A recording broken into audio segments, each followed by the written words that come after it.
Quel genre de famille élève un INTP? Les INTP sont souvent élevés dans des foyers émotionnellement silencieux, où les sentiments étaient présents mais rarement exprimés. Ils ont peut-être grandi entourés de personnes valorisant la réussite, l'intellect ou l'indépendance, mais pas l'expression émotionnelle. Alors, l'INTP apprend à tout traiter intérieurement. Il devient observateur avant d'être acteur, non pas parce qu'il manque d'émotions, mais parce que personne ne lui a appris à les partager sans risque. Ils sont à la fois imaginatifs et logiques, curieux mais sur la réserve, sociables mais vite surstimulés. Élevés dans des environnements où la curiosité était ignorée, ils ont appris à tout remettre en question, en silence. Certains grandissent avec des figures parentales émotionnellement distantes où l'affection était pratique mais rarement tendre. D'autres ont été élevés dans des foyers chaotiques où la distance émotionnelle devenait une forme d'autoprotection. Ils se replient dans les livres, les jeux ou leur propre système de pensée, non pas pour fuir, mais pour donner un sens à ce qu'ils n'ont jamais pu explorer à voix haute. Ils deviennent fluides dans les idées,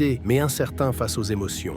À l'âge adulte, ils peuvent sembler froids ou déconnectés, mais intérieurement, ils naviguent entre couches de deuil silencieux, douceur enfantine jamais vécue et pensées jamais traduites en mots. Suis-nous pour plus. On crée un espace pour les discrets, les penseurs, les sensibles et ceux qui apprennent encore à être les deux.